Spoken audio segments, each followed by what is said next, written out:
Fala comigo, tudo bem? Sou o Felipe Gibran, esse é o RPcast, o podcast do Reni Pessoa. Estamos começando aqui mais um episódio.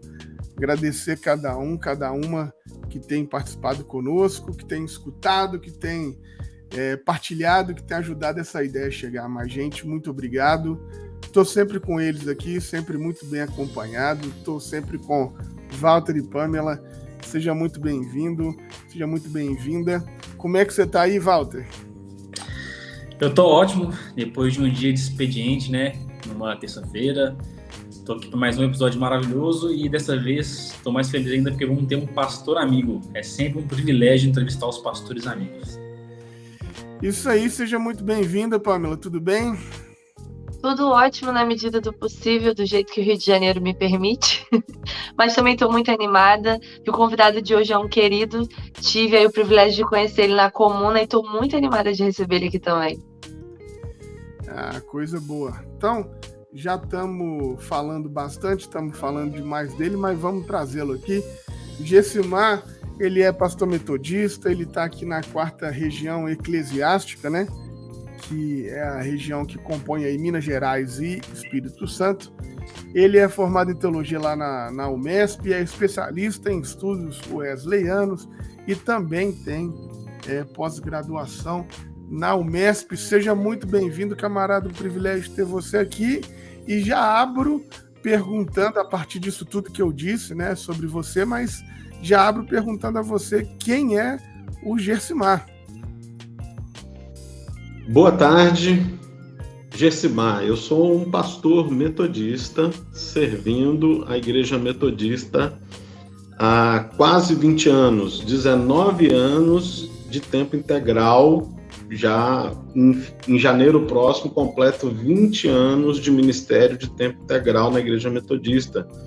Comecei meus estudos no ano de 1998, curso básico de teologia, estudei em Belo Horizonte, através do João Ramos Júnior, que era o nosso núcleo teológico regional. Fui para o UMESP, em São Bernardo do Campo, e estudei lá até 2002. No ano de 2004 e 2005, fiz minha pós-graduação em estudos wesleyanos na UMESP, em parceria com a Unimep. Sou pai do Gabriel Noah Siqueira e Silva, minha maior razão para a não violência, e caminho ao lado da minha companheira, esposa, Cláudia Denise dos Santos Figueiredo. Meu lugar de fala é o aglomerado da Serra, em BH, um conjunto de 4 favelas, né? 4 comunidades que compõem o aglomerado. Segundo estatística, é o 2º maior aglomerado do Brasil. E o que as pessoas não sabem é que eu sou oriundo também da periferia. Então, não apenas estou atuando há 3 anos na Serra como pastor metodista, mas fui criado na periferia, conheço bem a periferia, inclusive a periferia do Rio de Janeiro. Fui criado em Niterói, no bairro ali adjacente a Icaraí, o Ingá. Essas são as minhas origens. Eu nasci em Cachoeiro de Macacu, fui criado até os 11 anos em Niterói, depois eu vim para Minas Gerais, para a Zona da Mata Mineira, onde fui recomendado para o seminário, para ser pastor da Igreja Metodista, e desde então estou aí nessa pegada, nessa caminhada ministerial, depois da formação, durante a formação, como pastor ajudante, pastor acadêmico, e há quase 20 anos de tempo integral, sou presbítero, que é a ordem da igreja, né? Pastor ordenado, e estou em Belo Horizonte há aproximadamente 14 ou 15 anos. Caramba, diretamente de Nikit, né, para o mundo aí. Muito bom. Gessimar, queria saber assim, como que a Igreja Metodista entrou na sua vida? Como é que foi a sua relação com a fé? Como é que isso influenciou nos seus estudos e tudo mais? Então, minha relação com a fé é que quando eu tinha 4 anos de idade, meus pais se converteram. Meu pai é falecido, faleceu 20 de março último, mas ele foi o primeiro da nossa família a, segundo ele, retornar para o Evangelho, para o caminho da graça. embora ele não defendesse uma teologia arminiana, ele era dessa linha arminiana. E, é claro, ele, em seguida, minha mãe, aos 4 anos de idade, que é a época que eles dizem, nós todos estávamos caminhando para a igreja. Nossa família era de 5 pessoas, eu tive uma irmã, que também falecida, e tenho um irmão, que é mais novo que eu, 3 anos e meio aproximadamente. Minha mãe é Maria José Lima Silva, mora em Muriaé, na zona da Mata Mineira. Meu irmão também, lá, eu tenho uma sobrinha, um sobrinho, e meu irmão é casado com a Gilzier, que é a minha cunhada. Como que a Igreja Metodista entra na minha vida, né, digamos assim, dentro dessa perspectiva de analisar que eu cresci no Evangelho, eu cresci vivendo a dinâmica do Evangelho, passando muito por igrejas, inclusive pentecostais. E aí, aos 17 anos, eu cheguei na igreja que eu estou, que é a Igreja Metodista, em Muriaé, no bairro do Porto, uma igreja que eu amo de paixão.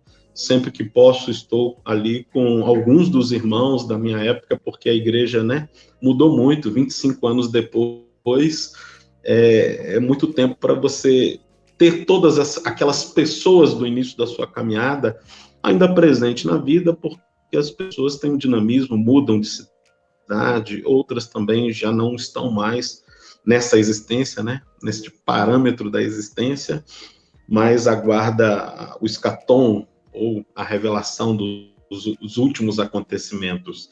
Mas eu cheguei muito cedo, aos 17 anos, terminamos o 2º grau, num culto, numa casa de uma senhora, apenas para pegar a chave lá com a minha mãe, que estava nesse culto, minha família estava se integrando na Igreja Metodista, e eu recebi ali um convite muito gracioso para conhecê-los, para participar, e eu resolvi ir. E depois que eu fui, que eu estive com essas pessoas, essa comunidade de fé, me apaixonei muito pela forma de ser, pela abertura, pelo espaço que dão as mulheres, aos leigos, né, aquelas pessoas não formadas em teologia, em especial por ser uma igreja assim, bastante, ou pelo menos era, aberta, muito aberta, uma igreja assim, não vou dizer que ela é livre de preconceito, mas era uma igreja muito convidativa, muito acolhedora, muito afetuosa.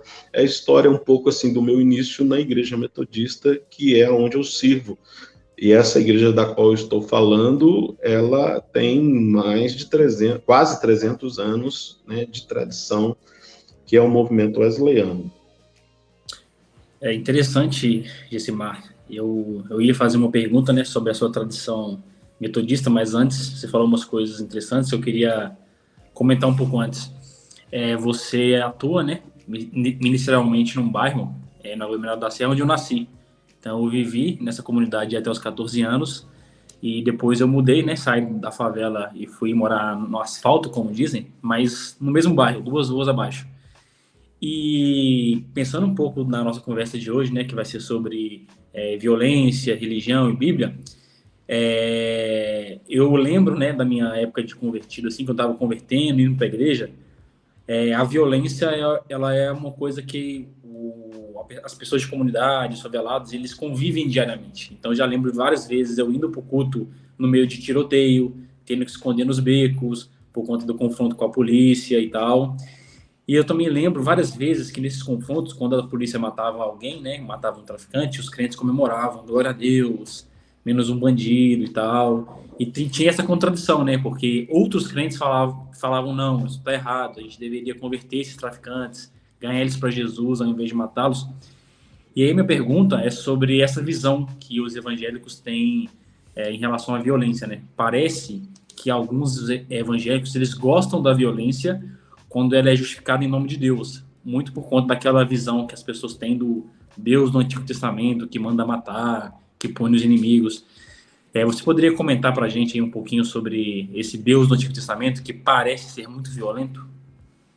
Então, a primeira coisa que eu queria considerar é que a violência se instala ou nasce a partir da injustiça social e em épocas distintas ela é fruto da cultura.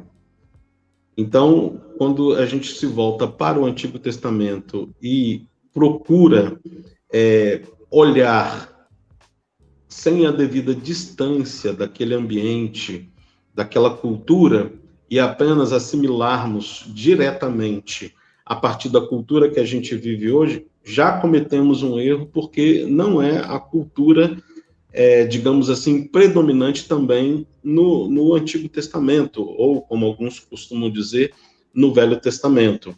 Nós temos uma perspectiva de ver que a Bíblia está para nós como um instrumento de leitura, de conhecimento, que leva em conta o ambiente cultural, e ela não é propriedade exclusiva. A Bíblia hebraica, o Antigo Testamento, ela não é propriedade exclusiva dos cristãos hoje. Embora os cristãos utilizem da Bíblia hebraica, do Antigo Testamento em especial, nós sabemos que o Antigo Testamento, ele norteia o judaísmo e, por exemplo, a violência no Oriente Médio, as posses da terra, o desejo de retomar a terra é constante ali, e nós temos conflitos até milenar, ou milenares, no plural, que identificam um apego à religião, ao fundamentalismo religioso, digamos assim, e isso indica, quando nós, cristãos, protestantes, fazemos isso hoje, nós estamos desprovidos do rigor acadêmico para ler o texto bíblico a partir de um crivo científico, e estamos muito apaixonados, e deveríamos fazer a leitura ou a aproximação mais desapaixonada. Para mim, é essa questão. Como instrumento de estudo, entender o que aconteceu naquele ambiente, naquela cultura, é o ponto de partida. Por isso é tão importante a exegese bíblica, que é o estudo da língua original, o estudo do vocábulo, do termo, as ocorrências dele, quais contextos ocorrem, para que possamos nos apropriar de um tema de interesse e estudá-lo com a pertinência para a espiritualidade hoje, na vida, mas sem perder o contato com o contexto ou ambiente em que aquele texto foi produzido, nutrido, estudado, reestudado, se ele é uma releitura, se ele é um midrash, se ele é algum material que já foi visto por uma sociedade e novamente reincorporado numa parte do Antigo Testamento. Por exemplo, quando a gente vai para o contexto da violência, que eu devo, me vingar do outro, tem gente que se vale disso na Bíblia. Ah, não, me ofendeu, eu também vou ofender. Ah, não, arrancou meu dente, eu também vou arrancar o dente. Ah, não, cortou meu braço, eu também vou... Nós estamos nos remetendo à lei do talião, ou pequeno conjunto de leis que nos lembra olho por olho, dente por dente. Só que essa escritura, ou essa parte da escritura, ela é muito mais antiga do que a cultura judaica, do que a cultura hebraica, do que a cultura bíblica. Ela está lá no Código de Hammurabi. Só para citar um exemplo, olho por olho, dente por dente, não é exatamente um produto. É um conjunto de leis iniciais, de vivência de uma sociedade, mas que se baseou numa outra época bem distinta, inclusive, e bastante anterior. Só para citar um exemplo. Cara, eu acho muito válido você falando isso, porque, inclusive, essa própria citação aí do Hammurabi, a galera usa de maneira equivocada, justamente por não conhecer o contexto de que nós estamos falando, né? Então, nós estamos falando de um cara que, às vezes, vou aqui para os extremos, vou exagerar, mas só para ficar nítido, de um cara que roubava uma galinha, e aí o cara pegava o ladrão de galinha e ia lá e matava a família do cara inteira. Então, para isso, essa legislação, olho por olho, dente por dente, quer dizer, até a vingança, ela tem que ser comedida. Então, com a falta de entendimento sobre o que nós estamos falando, o cara usa o próprio pretexto, que era uma lei que reduz a violência, de um pretexto violento. Quer dizer, ele usa um freio de violência como um acelerador de violência. Então, você vê muito como importante. você vê como que é uma loucura a falta de conteúdo ou a falta de conhecimento sobre. E quando você estava falando disso, me veio à cabeça nesse sentido de te perguntar assim, bom, tá nítido que você parte dessa ideia de que tem um contexto, de que os textos eles são redigidos por uma comunidade, que tem um sentido, que tem uma vocação primeira ali, tudo bem. Mas como é que faz isso do ponto de vista pastoral, Gessimar? Por quê? Porque se você for chegar numa igreja, e principalmente nas igrejas onde você tem o costume de trabalhar, que são periféricas, que costuma ter uma ideia mais literal da leitura, como chegar para esse povo e dizer, mas peraí, não é porque está escrito assim a violência que a gente opera com ela de maneira literal. Tem um processo diferenciado. Como é que você faz isso de maneira pedagógica na sua vivência pastoral? Primeiro, a gente precisa levar em conta que não é exclusividade, digamos assim, dos bárbaros ou de pessoas pouco civilizadas ou incivilizadas, a violência. A violência, ela é um processo quase que natural. Às vezes a pessoa age em violência e a outra reage com maior violência. Por quê? Aonde o ser humano está, naturalmente, ele pensa formas de manipular, de subjugar o outro, e por si só, isso já é um ato de violência. Eu gosto muito de citar uma expressão que a OMS tem definido como o que é a violência. A violência é o uso de força física ou poder em ameaça ao outro, na prática, pode ser contra si próprio, você pode se autoviolentar, você violenta outra pessoa, ou parte em violência contra um grupo que é opositor, adversário seu, ou comunidade, e isso resulta, ou pode resultar em sofrimento, morte, dano psicológico, desenvolvimento prejudicado ou privação. Nós precisamos, no aspecto pastoral, sempre tentar se colocar no lugar do outro. Por mais absurda que seja a forma com que ele pensa, e diferente. O que ele está dizendo? A partir de que experiência ou vocação ou percepção que ele está dizendo isso? Porque ser pastor numa comunidade de periferia exige que o meu olhar e a minha prática, principalmente, seja diferente no seguinte sentido, convertida no aspecto de eu me colocar no lugar do outro, ver a partir da necessidade do outro, por mais que eu não tenha aquela experiência na plenitude, mas tentar ver como que é a dor, como que é o sofrimento, quais são as injustiças, qual é a situação que ele sofre, ele vem de situações de abuso. Eu estou falando abuso de forma generalizada, o abuso de poder, o abuso sexual, o abuso de privilégios, né? Às vezes você tem uma situação na comunidade em que frequentemente determinadas pessoas sempre chegam na frente e sempre têm acesso às melhores políticas sociais. Você está vivendo ali um contexto em que há uma manipulação e que a violência está sendo inserida e acontecendo.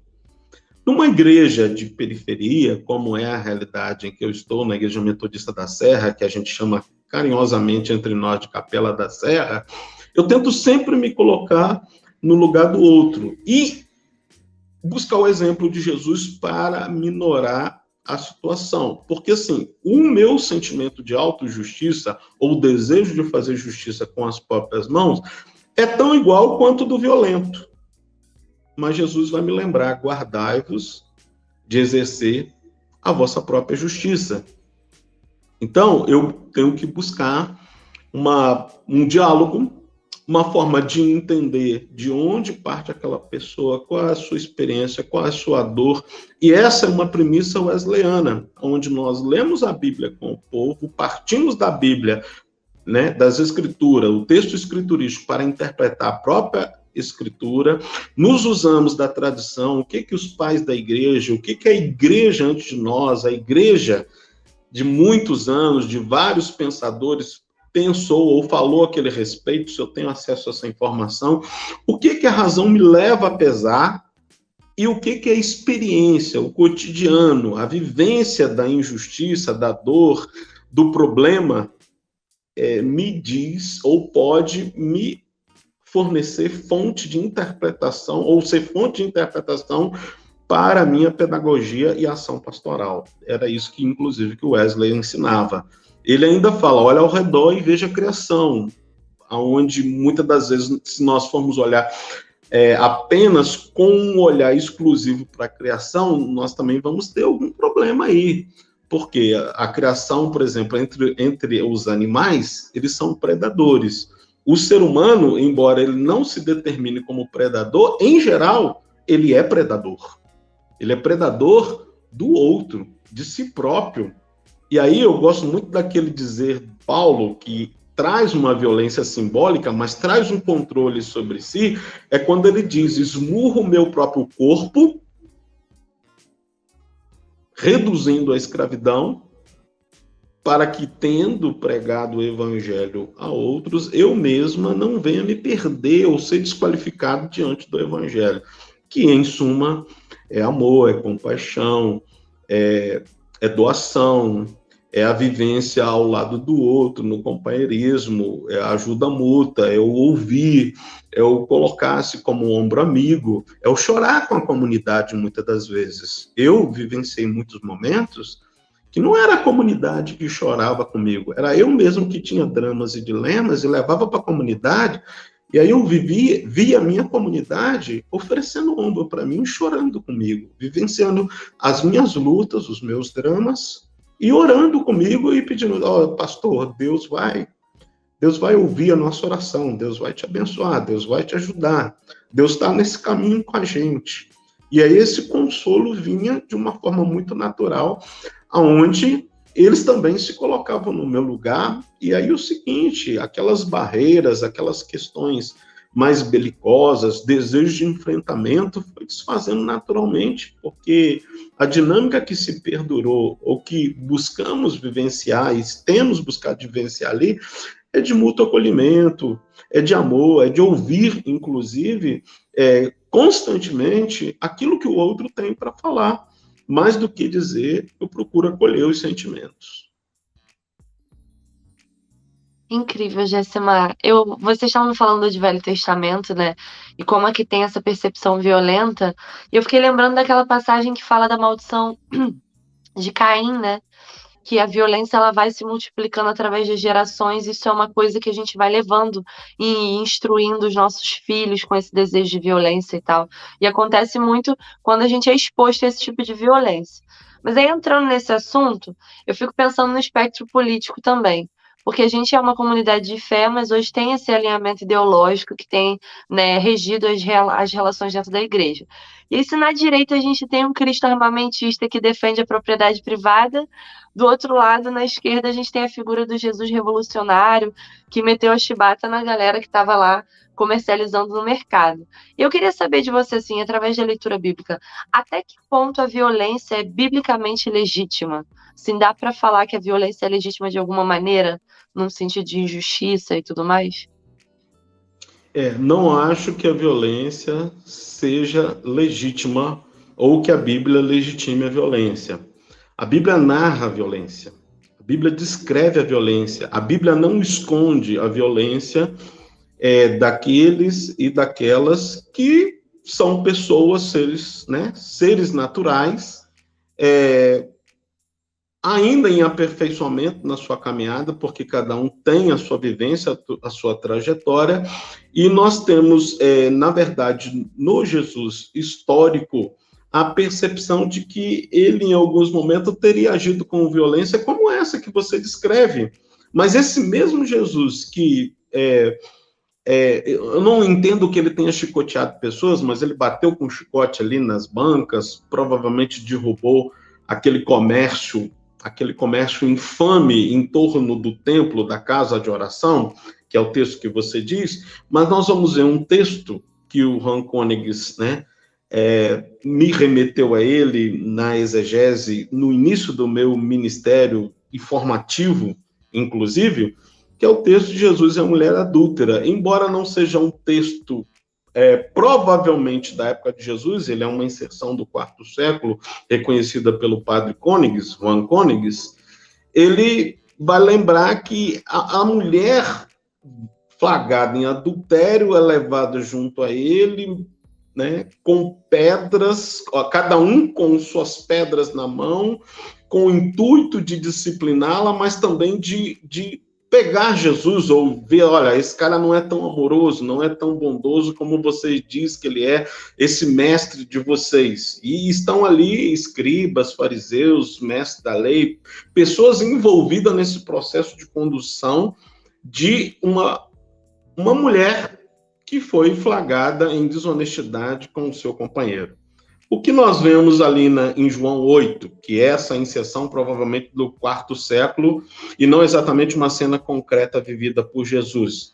Nós vamos ver uma atitude de acolhimento, nós vamos ver um Jesus agindo em compreensão, amor, bondade, graciosidade, e é claro, o seu ato principal é coibir a violência tão presente no dia a dia do judeu. Que Jesus se dirige àquele grupo, né, diante da mulher adúltera, que naturalmente tinha um adúltero que deveria estar com ela e não foi levado, porque a lei era muito machista, digamos assim, muito patriarcal, né, e protegia o homem, protegia é muito androcêntrica, e aí aquele povo levando a rigor e a sério a lei de Moisés propõe que ela fosse apedrejada, e Jesus falou, olha, não que eu esteja condenando vocês, mas quem não tem pecado, que seja o primeiro a tirar a pedra. Mostra Jesus de Nazaré, um Deus de amor, graça e perdão. Nós não vamos medir Jesus apenas por um texto bíblico ou uma fala, mas a exemplificação de que Jesus esteve no templo e impediu ou quis impedir aquele comércio infame em torno do sacrifício, que é uma leitura, inclusive, que eu indico, Jerusalém nos tempos de Jesus, o que era o comércio em torno do templo, ele era voraz. Em última instância, Jesus está combatendo essa religião consumista, voraz, e que muitas das vezes privilegia alguns em detrimento de outros. É interessante, quando você faz essa leitura do texto, né, para fazer essa hermenêutica, até voltando um pouco na pergunta da Pamela, que ela vai falando sobre essa ideia de Caim, né, Caim e Abel, da morte, de perpetuar a violência através das gerações, quando você lê esse texto a partir do método histórico crítico, você vai ver que ali tem uma denúncia, né? Na verdade, é uma denúncia de que a humanidade se mata, irmãos se matam, gerações se matam. E Jesus, e Deus, na verdade, né, responsabiliza o assassino. Ele fala, você, ao invés de ser tutor, cuidador, guardador do seu irmão, cadê seu irmão? E aí eu acho que esse é um grande exemplo de como a violência nos cega. Porque ele consegue, inclusive, confrontar a Deus, ele critica Deus, ele está tão distante de Deus que ele está tendo um debate ali com Deus e fingindo que ele não é um assassino. E eu acho que a violência nos aliena nesse ponto. E aí, quando a gente pensa no Brasil de hoje, nesse monte de cristão vestido de verde e amarelo, pedindo um Jesus mais bélico, falando que Jesus vai matar, vai metralhar a petralhada, esse cristianismo bélico que a gente tem nos dias de hoje, ele se reflete muito com essa consciência, né? Essa consciência de que esse Deus é violento. Eu queria que você comentasse como que a igreja se distanciou desse discurso de Jesus e como que os cristãos de hoje, eles parecem pouco com Jesus, mas eles se parecem muito com Caim. Eles usam o nome de Deus, eles falam com Deus, mas eles falam a partir da violência e da morte. Isso. Você está se utilizando de um texto bacana, porque se trata, digamos assim, entre aspas, da violência nas origens da humanidade, nós precisamos ler com outra percepção. Primeiro, essa cena, ou essa perspectiva de que temos uma cena entre Caim e Abel, ela é representativa. Ela não determina exatamente a existência desses personagens. Precisamos olhar, a partir, inclusive, do método histórico-crítico, que ela mapeia as relações conflituosas ou de violência, um enredo de violência que há nas origens, e nos leva à percepção do fratricídio, que é a morte pelo irmão, e a escalada da violência que começa ali e nunca mais para, de Caim e Abel até os dias atuais. Vamos ver o ser humano escolhendo caminhos de violência, ora pelo reclame do direito e da justiça, ora pela gratuidade, escolha ou aliciamento. A questão é que o ser humano prefere o caminho da violência. E nas origens hebraicas, nas origens do que eu chamo desse mito hebraico, o fratricídio fornece as questões e os requisitos daquele que é exposto à violência. Como que acontece? Um local despovoado e sem testemunhas, né? Quando Caim é perguntado por Deus, olha, onde está Abel, seu irmão? Nós temos essa pergunta lá no texto. O que ele responde? Por acaso sou eu guardador? Sou eu tutor do meu irmão? Sou eu aquele que tem que dar a resposta sobre onde anda meu irmão? Deus sabia o que, teologicamente, né, é assim que a gente diz, Deus sabia o que Caim tinha feito, Caim também sabia o que tinha feito, mas ele queria se esconder. Ou seja, trazer isso à tona, a partir dessa história elucidativa que nós lemos lá em Gênesis 4, como narra a própria Bíblia, vamos ver uma representação entre o conflito dos agricultores com o pessoal de pastoreio, ou seja, o pastor de gado miúdo, o pastor de ovelhas.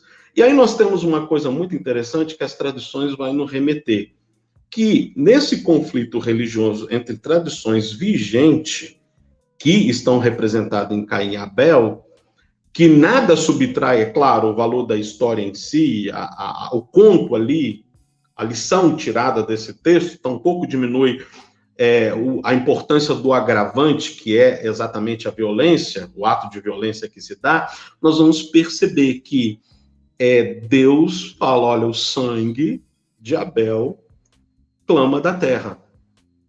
Ele clama da terra a mim e eu ouvi o que esse sangue diz. Esse sangue clama que ele sofreu uma violência. E que você é o responsável por esta violência.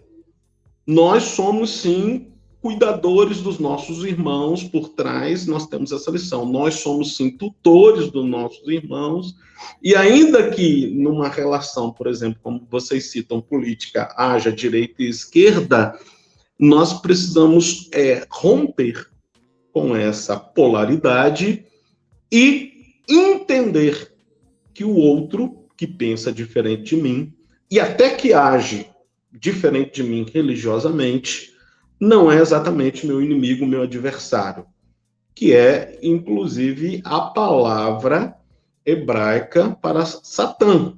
A tradução de Satã ao pé da letra não é outra senão inimigo, opositor, adversário, e não o príncipe das trevas ou o dono do inferno, coisa do tipo que às vezes a teologia nos passou erroneamente. Uma boa consulta à Bíblia hebraica, um bom dicionário hebraico como o Strong vai nos remeter a isso. Nós precisamos entender que, para além das nossas ofertas a Deus, e aí nós temos lá o pastor de ovelha oferecendo a sua ovelhinha e o Caim oferecendo as primícias da terra, depois essas tradições se invertem. Por quê? Nós vamos ter a festa das colheitas, ou a festa de Pentecoste, que a própria tradição judaica teve que rever e valorizá-la. E ali nós temos uma desvalorização das primícias no princípio das origens, ou no relato das origens do povo hebreu.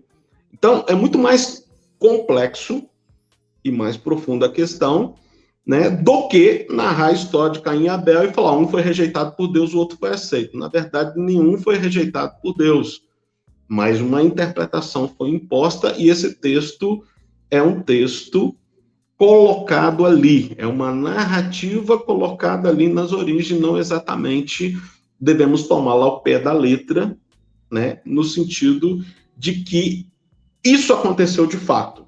Ali narra o rompimento do irmão, dos irmãos seres humanos um com o outro, a percepção que eu tenho do que acontece no texto de Caim e Abel, no texto de Gênesis 4. E não é a primeira vez que a palavra violência vai ocorrer na Bíblia, inclusive, embora o ato seja violento em si. Ué, mas já emenda aí, uai. Onde teve violência antes disso? Não.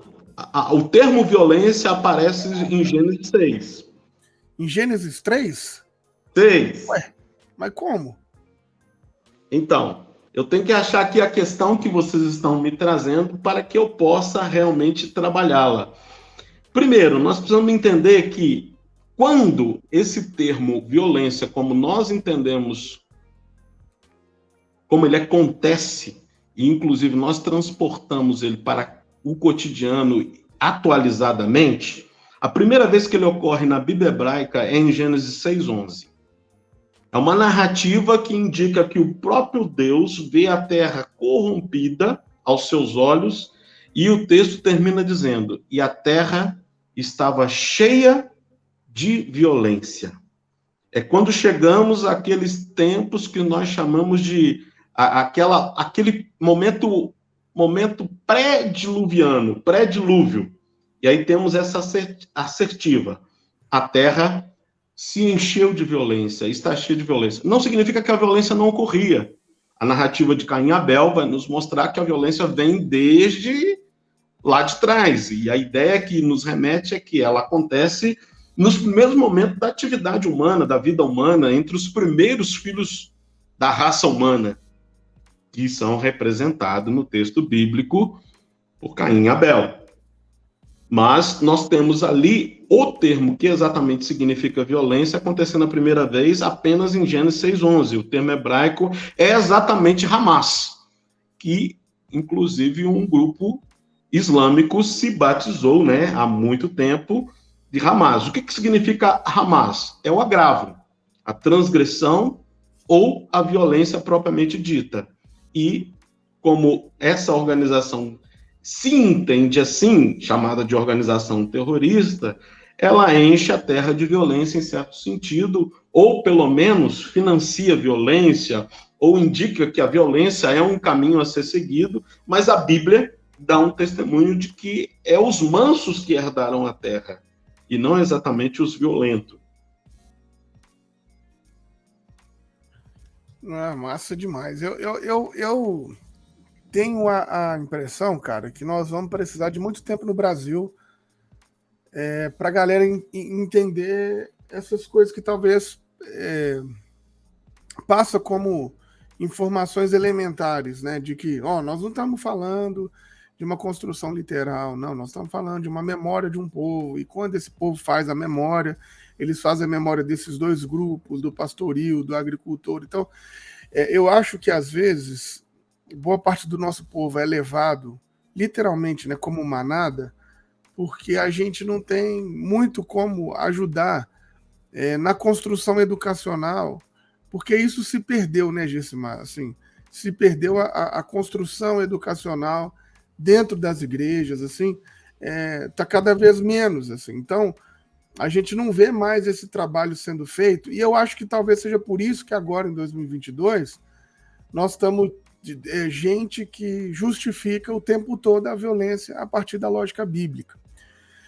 Queria te ouvir. Acontece quem diz que Jesus escolheria um lado e compraria uma arma. Há quem diga isso. Isso, não, e é exatamente o que eu ia te perguntar agora, assim, que eu queria que você comentasse sobre essa defasagem educacional que as nossas igrejas têm, quer dizer, às vezes nem o básico do básico, nem dizer que a Bíblia tem vários livros, nem dizer que a Bíblia tem vários gêneros literários, às vezes nem isso as comunidades são capazes de reproduzir, seja por ignorância ou por um projeto mesmo, né? Porque em muitas dessas igrejas gigantescas é um projeto mesmo de manter o povo na ignorância. Mas, além de querer que você comentasse sobre isso, eu queria que você fizesse esse salto aí para o Novo Testamento, que está sendo muito utilizado. Inclusive ontem teve uma live aí, collab com vários digitais influencers e pastores, com o pseudo-presidente,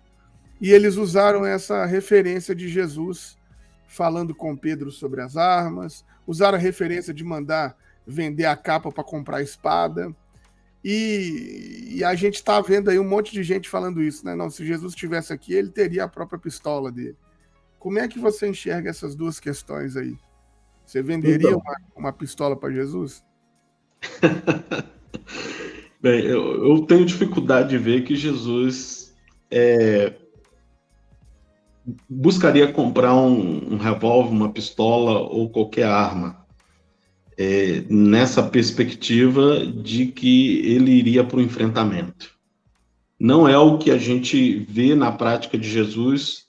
O enfrentamento dele é verbal, com palavras e com ensino, com educação, que excede os lugares privilegiados, inclusive. Jesus educa na encosta do monte. Jesus empurra um barco que está ali na beira do lago, para o meio do lago, para tomar distância, porque o grupo era grande e ele queria falar, olhando para o grupo, para todo o grupo. O que nós vemos na perspectiva desses que lançam mão desse texto, que não entende exatamente o que está sendo dito? Nós temos no texto em que Jesus fala, olha, quem não tiver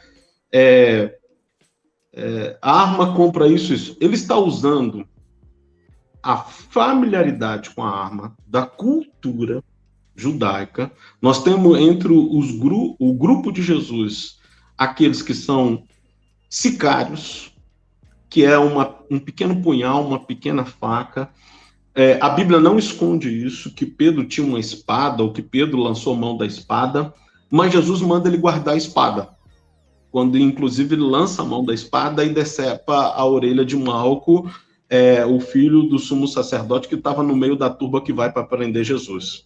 A questão é que quando você entende que Jesus está se apropriando dos elementos da cultura para dizer, olha, nós precisamos, neste momento de vivência de um novo tempo, ou digamos assim, da aliança que Deus tem com a gente, ter uma perspectiva diferente e não sair atacando as pessoas, porque o próprio Jesus coíbe o ataque de Pedro, faz aquilo que eu chamo de último milagre em vida, porque depois o seu milagre é com a ressurreição, é na ressurreição dele, né? E Jesus não anuncia que está fazendo milagre, ele apenas fala, ó Pedro, guarda a espada, porque quem lança a mão da espada também morre pela espada. E ele vai lá e restaura o decepamento, o corte, aquilo que aconteceu como ato violento de Pedro, por iniciativa exclusiva de Pedro, e não de Jesus. E Jesus ainda repreende, fala, você acha que se eu precisasse de uma legião, o meu pai não me cederia aqui os seus anjos para me socorrer, me proteger? Só que Jesus, durante todo o seu ministério, ele fala, vai chegar a hora em que eu vou ser entregue para o Filho do Homem, né? Ele não diz eu vou ser entregue, mas está falando de si próprio, na terceira pessoa. O Filho do Homem será entregue na mão dos pecadores. E não há o que fazer nesse sentido. A gente vai entrar no detalhe, Jesus, as lideranças religiosas contaram com o apoio romano para executar Jesus. De fato, isso acontece. Não a crucificação não é uma pena que os judeus pudessem executá-la a seu critério. O Império Romano é que impunha essa pena e fim de papo. Então, assim, Jesus foi executado sob a tutela realmente do Império Romano. Agora, quem impede são os religiosos da época, são líderes religiosos principalmente. Cada casa ali, ou dos fariseus ou dos saduceus, estão muito envolvidos até o pescoço no contexto do pedido da morte de Jesus. E isso a gente precisa levar em conta. Voltando à expressão proverbial, ela tem um contexto de adágio, de provérbio, e não é exatamente Jesus dizendo, olha, nós vamos agora partir para o pau, para a espada, para o quebra-quebra. Não é essa a doutrina de Jesus, não é esse o ensinamento de Jesus que perpassa a Bíblia ou que está no Novo Testamento propriamente dito. Ele é o príncipe da paz. A profecia a respeito, eu gosto muito de lembrar o Ariovaldo Ramos, que a história de Jesus, ela é ambientada por pelo menos mais 3 anos de história, de vários livros, de vários escritos, em que sempre se narra uma promessa de que Deus enviaria o seu filho. E aí, quando isso acontece, é claro que Jesus não é exatamente aceito, porque até entre os seus aprendizes, discípulos, muitos deles são belicosos. Eles achavam, quando a gente conversa ali em torno de Lucas 24, os caminhantes de Emaús falaram, olha, nós achávamos que a revolução ia acontecer. Nós achávamos que era ele, o Messias, E a ideia do messianismo entre os judeus sempre foi muito política, sempre foi muito de tomar o poder.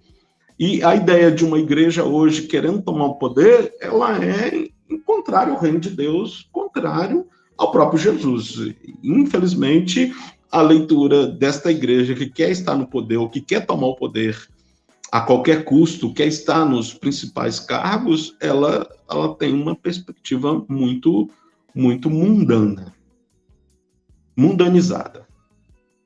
Incrível isso que você tá falando, Josimar, porque faz muito link com a situação que a gente está vivendo, Esse negócio da teologia da batalha espiritual transcendeu, saiu do campo espiritual, que já era uma violência ali religiosa. Primeiro o inimigo eram as pessoas de outras matrizes religiosas, e agora a gente está conseguindo trazer isso para o campo político, Lá na Lagoinha, meteram um discurso de que estamos vivendo a guerra do bem contra o mal, E colocaram isso na esfera política.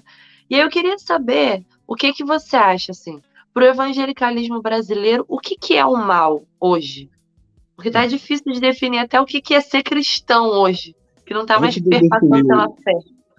Oi? Antes de eu definir o mal, como você está pedindo, eu gostaria de dizer que a nossa luta não é contra a carne nem contra o sangue.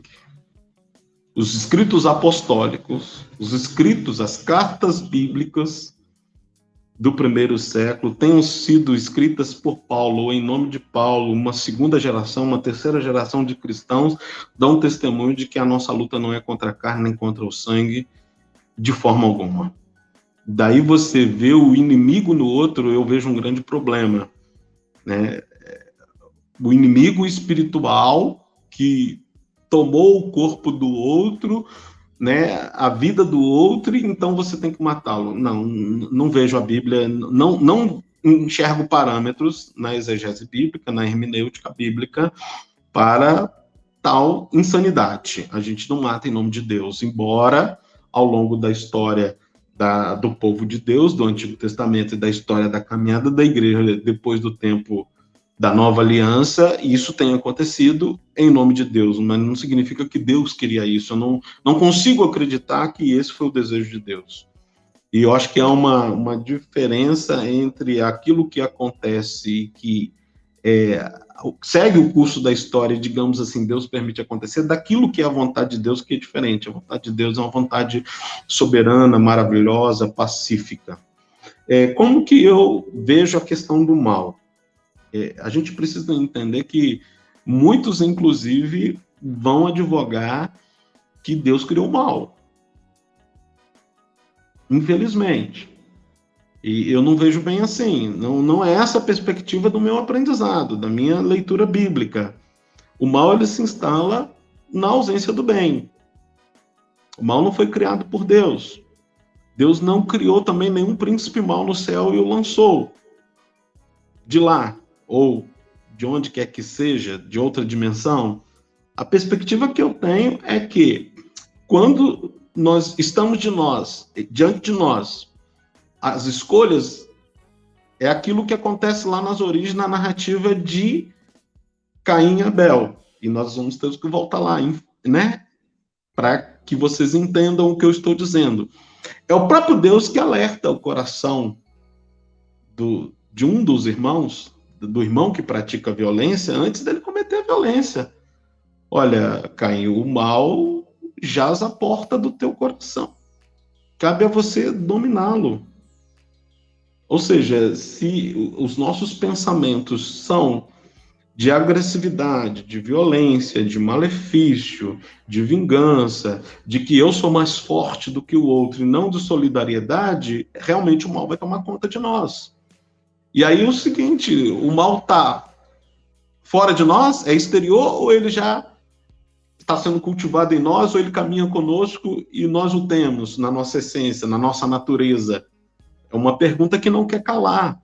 Paulo vai dizer, ou alguém coloca isso na boca de Paulo, é necessário fazer morrer a vossa natureza terrena, porque ela é diabólica, conflitante, ela é belicosa, provavelmente.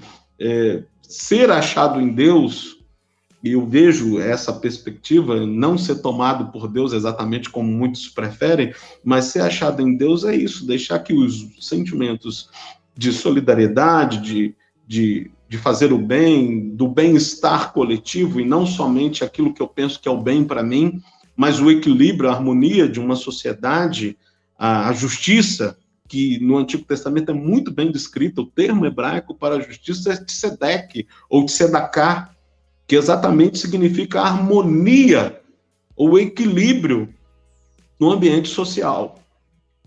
Porque não vai ser necessário ninguém subverter o outro, subjugar o outro, se houver justiça. Por isso que eu falei, muitas das situações de violência, ela nasce de um contexto de injustiça. E a belicosidade que toma conta da nossa sociedade, principalmente no meio cristão, protestante, ela tem muito a ver com um movimento reacionário ou de reação e desejo de domínio do que um desejo de servir a Deus, um desejo de equidade, de justiça, de equilíbrio, de enxergar o outro como extensão de mim, porque para isso fomos criados, fraternos. A perspectiva desse cristianismo me cansa, infelizmente, é o que eu tenho a dizer, é um erro de conjuntura, de análise conjuntural e de instrumentalização do texto bíblico simplesmente para servir a propósitos que eu chamaria de propósitos devassos, demoníacos, seja o nome que queiram dar. Não tem a ver com o projeto de justiça do reino de Deus.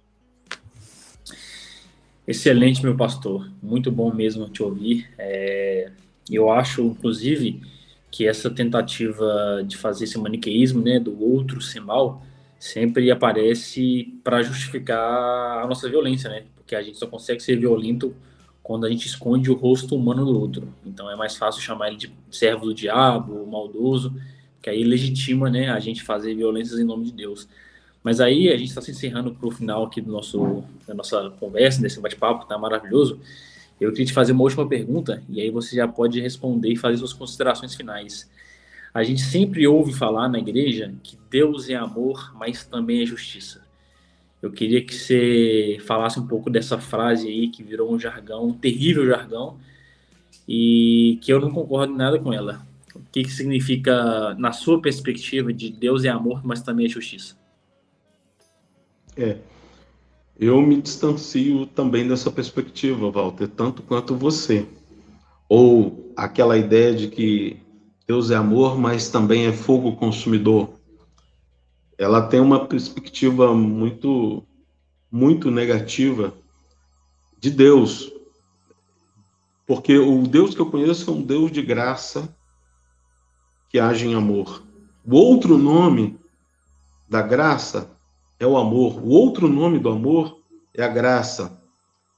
Quando eu penso que eu preciso ver a justiça de Deus na vida do outro como sinônimo de vingança, que eu acho que é o que leva a isso, Deus é amor, mas é justiça, ou seja, Deus vai fazer justiça a mim, ou em nome de mim, é só uma perspectiva do direito, que o Gibran entende muito melhor que eu de direito. Ela é só uma perspectiva do direito, ela não é o todo do direito, né? E aí nós precisamos entender que o Deus que faz justiça, ele é aquele, inclusive, que vai proteger Caim, lá nas origens. Por que Deus protege Caim que agiu em violência? São perguntas, às vezes, que a Bíblia nos leva a fazer, ou que não querem calar, e que vão nos mostrar que existe o sentido literal que a gente quer imprimir às frases. Essa frase, por exemplo, ela tem um contexto bíblico, ela não é exatamente citada assim. Ela tem, muitas das vezes, algumas frases têm um contexto hermenêutico, figurado, com várias possibilidades de linguagem. Eu quero citar um exemplo aqui também, lá dos patriarcas. Quando Sara manda, que não tem filhos, não consegue ter filhos, manda o seu senhor, né? Manda assim, instrui Abrão, fala, toma a nossa serva Agar e tenha filho dela e esse será meu filho. Primeiro, ela está usando do conjunto de leis do talião. Ela podia fazer isso. Só que, naquele contexto, nós precisamos o quê? Ver que Agar é instrumentalizada e é violentada no seu direito de ser mulher, de ser pessoa, já era subjugada em termos de servir aquela casa, não era uma mulher livre, e agora se torna, em tese, escrava sexual. Só que, depois que ela tem o filho, ela se sente importante no processo. E o que Sara vai dizer? Essa situação, Abraão, se tornou um agravo contra mim. Deita fora a escrava. Nós temos uma complexidade de violência, de ambilateridade da violência, ou multilateridade da violência, multilateral a violência ali que acontece, grande, de forma, assim, impensável até. Abrão se sente apertado. Pô, agora eu vou deitar meu filho fora junto com Agar. Por quê? E a gente não tem, digamos assim, a perspectiva de que precisamos ver, a partir da educação na Bíblia, o ambiente que determinadas cenas são descritas, ou nascem, ou são inseridas ali, como a história de Caim e Abel, que é um conflito posterior, como eu disse, dos agricultores com os seminômades. É apenas duas tradições das muitas tradições que vão existir no Israel e que vão vivenciar conflitos em torno do tema Deus, em torno da religião, diga-se de passagem, e esse povo, em determinado momento, mesmo tendo a primícia de que eles não deveriam oprimir, porque um dia foram escravos e foram oprimidos, se tornam, em muitas situações, opressores. E a interpretação, ou melhor, hermenêutica, deve nos levar a perceber que isso é uma falha na própria humanidade. Existem situações em que a pessoa se assume bem como senhora de si, em outras, às vezes, ela vai ser vítima, em outras, ela vai assumir apenas um vitimismo. Eu gosto muito da história de Davi e Golias. Todo mundo acha que Davi era o pequeno, o vitimado, ou aquele que assume ali, eu vou lutar em nome de Deus contra você, mas ele pega um homem desajeitado, grandalhão, que é o Golias lá, dá testemunho disso, fala disso, né, que ele tinha, inclusive, experiência já em matar animais, Quem é a vítima ali?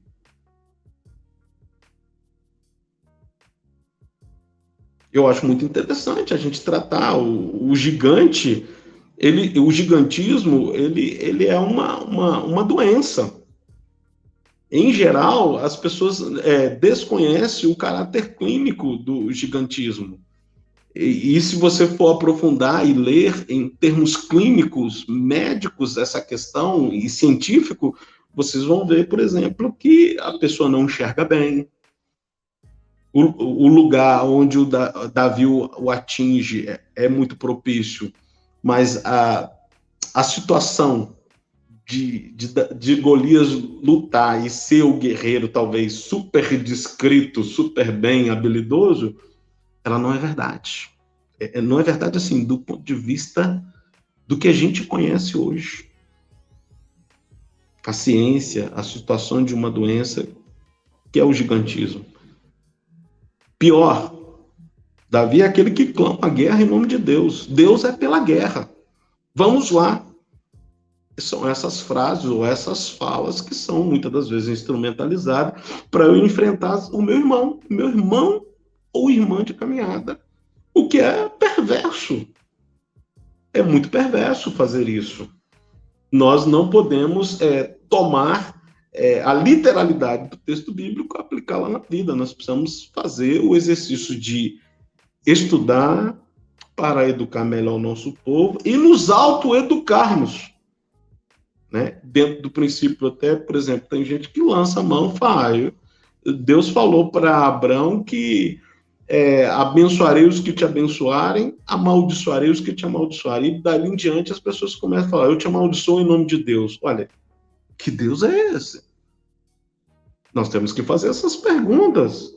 Nós estamos instrumentalizando um texto bíblico, né, onde Deus chama Abraão para uma vocação que é maravilhosa, de andar com Deus, de conhecê-lo, né? E, é claro, Abraão vai viver momentos únicos da sua vida, da sua trajetória, fora do seu clã, fora da sua família, fora dos seus parentes, fora lá da sua tribo, e vai aprender desse Deus, que inclusive em alguns momentos Abraão lança a mão de artifícios próprios de mecanismo próprio da sua gente, da época tribal, mas não é isso que predomina.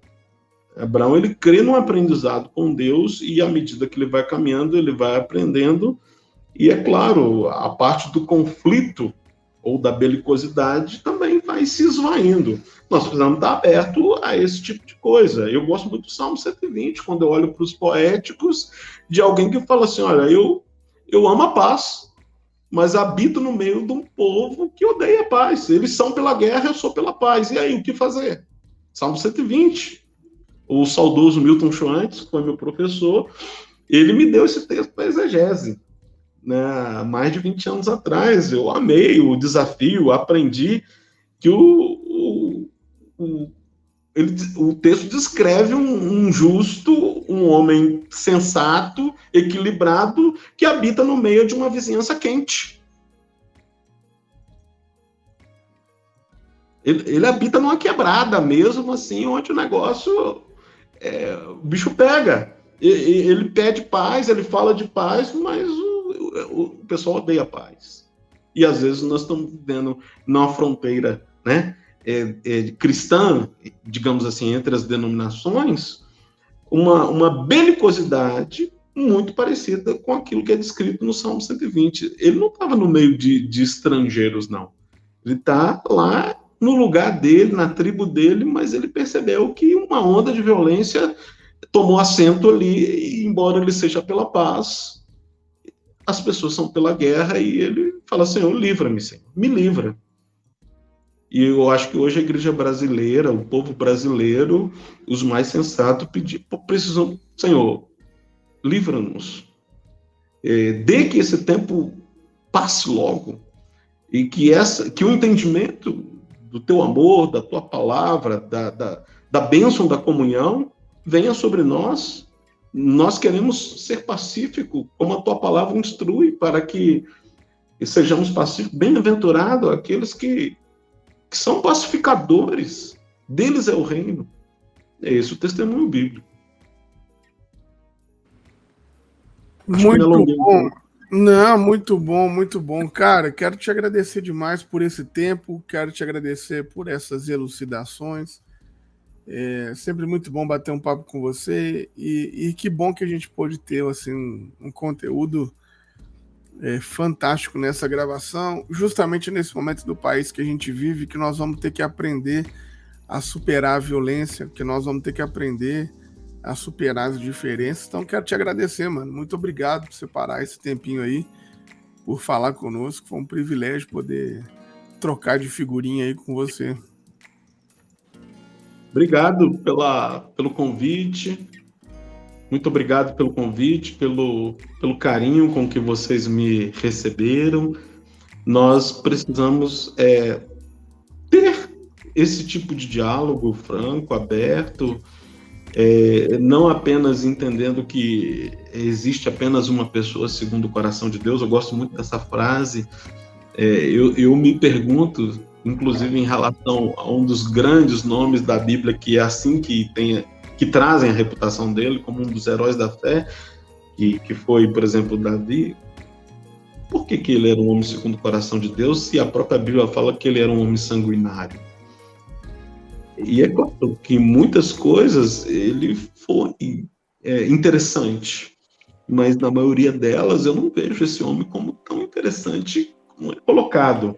E ter a possibilidade de conversar sobre isso, ou olhar, por exemplo, para Moisés, que foi o libertador lá do povo do Egito, que traz essa insígnia, que traz esse simbolismo sobre ele, nem todos os seus passos foram bem dados. E a Bíblia narra isso. O que eu acho importante, legal da educação cristã, é a gente não passar por cima disso. Numa educação cristã séria, numa educação da Bíblia, vivida seriamente, com o pé no chão, é que a gente precisa olhar com a maior honestidade possível que nos é permitida ou que a gente tem acesso e fortalecê-la.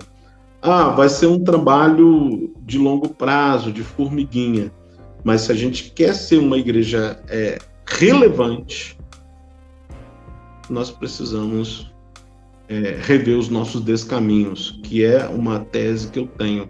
A graça, ela tem seus caminhos e ela tem os seus descaminhos. Não a graça de Deus, mas a graça que a gente vive no caminhar com Deus, às vezes ela tem predileções, ela tem preferência, e aí essa graça é equivocada ou tem descaminhos.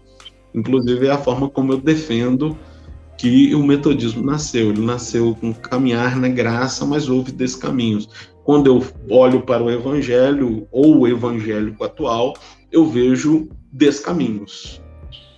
Caminhos não bem feitos ou não bem pautados e que estão muito distantes do que seria aquilo que nós interpretamos como desejo de Deus, vontade de Deus, porque Deus é paz, Deus é amor, Deus é compreensão, acolhimento, Deus é divergência, inclusive no sentido de acolher os diferentes, né?